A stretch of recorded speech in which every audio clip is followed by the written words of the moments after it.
देखिए, आज की पत्रकार वार्ता हमने इसलिए रखी हुई है कि बेहद अफसोस की बात है कि भारतीय जनता पार्टी जम्मू कश्मीर में चुनाव करवाने से बेहद डर रही है। और अफसोस की बात उससे बड़ी ये है कि भारतीय जनता पार्टी ने चुनाव करवाने से पहले ही अपनी हार को मान लिया।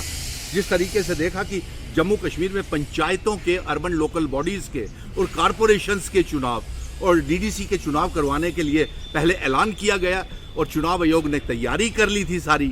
और उसके बाद अमित शाह जी गृह मंत्री बैठक करते हैं और उसमें राष्ट्रीय अध्यक्ष जेपी नड्डा साहब भी होते हैं और जम्मू के स्टेट यूनिट के प्रदेश अध्यक्ष और 2 मेंबर पार्लियामेंट भी होते हैं और एक्स सब का एमएलएज भी होते हैं। लेकिन ये हिम्मत जुटा नहीं पाए कि वो जम्मू कश्मीर में किस तरीके के साथ इन चुनावों को किया जाए। और ये चुनाव अर्बन लोकल बॉडीज़ के और कॉरपोरेशन के चुनाव हटाने का यही मकसद था उनका कि इसका असर जो है 2024 के पार्लियामेंट के चुनावों पे पड़ेगा। ऐसा तो नहीं जो सर्वे करवाया 4 सीटें आ रही हैं उसके बाद ये घबराहट में ही है। देखिए, ये सर्वे ये खुद इनका इलेक्ट्रॉनिक प्रिंट मीडिया इनका है, जो मर्जी बुलवाते रहे, लेकिन सिक्योरिटी रिपोर्ट्स की जानकारी इनको पहुंच गई थी कि ये बुरी तरह से हार रहे हैं। और लोगों के लिए किया भी क्या था, इन्होंने लोगों के ऊपर 5 अगस्त 2019 के बाद 370 को तोड़ने के बाद जम्मू कश्मीर में हमारे ऊपर स्मार्ट मीटर्स लगा दिए, प्रॉपर्टी टैक्स लगा दिए,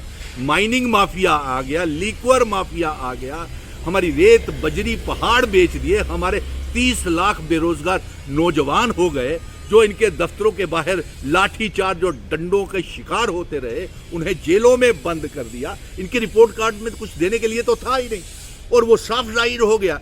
और इन्होंने चुनाव लड़ने से पहले ही अपनी हार तस्लीम कर ली।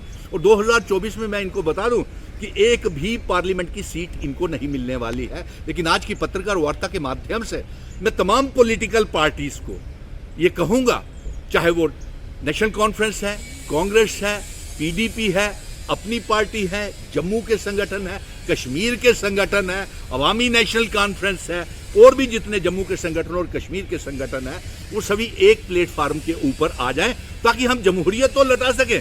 और हमने अब इनके 9 साल के रिपोर्ट कार्ड में आप देखिए, सिर्फ इन्होंने पहले 50 लाख वोटर्स को जम्मू कश्मीर में बसाने का प्रयास किया ताकि ये जम्मू कश्मीर में ये चुनावों को किसी तरीके से जीत सकें। लेकिन वो साजिश को भी हमने नकार दिया। फिर उसके बाद इन्होंने ज़मीनें खाली करवाने के लिए बलडोज़र ड्राइव शुरू की, उसको भी हमने रुकवा दिया। फिर उसके बाद मिशन स्टेटहुड ने जो जंग का ऐलान 5 अगस्त 2019 को कहा था कि हमने तमाम जम्मू और कश्मीर की आवाम को, नेताओं को इकट्ठे एक प्लेटफार्म के ऊपर बैठाए थे, तो हमने ऑल पार्टीज मीटिंग का गठन करके वो भी किया और इनके सारी साजिशों को नाकामयाब किया। और यही नहीं, हम दिल्ली में भी तमाम राजनीतिक दलों के मेंबर पार्लियामेंट से मिले और यहाँ तक कि चुनाव आयोग से भी मिले। और चुनाव आयोग से भी हमने कहा कि जम्मू कश्मीर में विधानसभा के चुनाव करवाए जाएं। लेकिन चुनाव आयोग की तैयारियों के बावजूद भी इन्होंने चुनाव जम्मू कश्मीर में ना तो असेंबली के चुनाव होने दिए और ना ही ये लोकल बॉडीज़ के और अर्बन लोकल बॉडीज़ के चुनाव होने दे रहे हैं, ना ही पंचायतों के, क्योंकि इन्होंने लड़ने से पहले ही अपनी हार तस्लीम कर ली।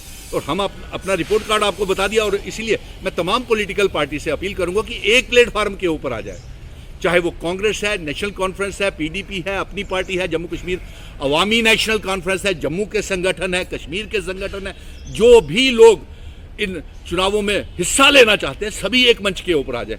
और हम जल्द ही मैं कोशिश करूंगा कि एक मंच के ऊपर सभी को लाने का प्रयास भी करूंगा।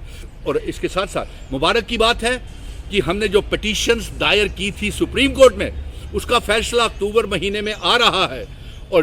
और ये फैसला 370, 35 से इल्हाक की शर्तें, इंस्ट्रूमेंट ऑफ असेशन और जो सारा ये डिस्कस हुआ था पार्लियामेंट के अंदर जिस तरीके से, और पार्लियामेंट में जिस तरीके से एक एक बात को चीफ जस्टिस साहब ने गहराई से खुद इसको देखा, तो हमें पूरा भरोसा है कि सुप्रीम कोर्ट हमें इंस्ट्रूमेंट ऑफ असेशन वाली शर्तों वाली रियासत जम्मू कश्मीर, लद्दाख, पीओके, गिलगित बल्टिस्तान, जिसका विलय असेशन भारत के साथ हमारे महाराजा हरि सिंह जी डोगरा रियासत का करके गए थे, एक तो वो वाली रियासत हमको वापस दे, ये उम्मीद करते हैं। दूसरा, 370, 35 से और इल्हाक की शर्तें भी लागू करें, ये हमारी मांग है।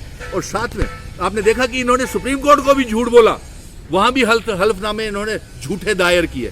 जब सुप्रीम कोर्ट ने ये चुनावों के बारे में और रियासत के दर्जे के बारे में पूछा तो उन्होंने सुप्रीम कोर्ट को भी गुमराह करने की।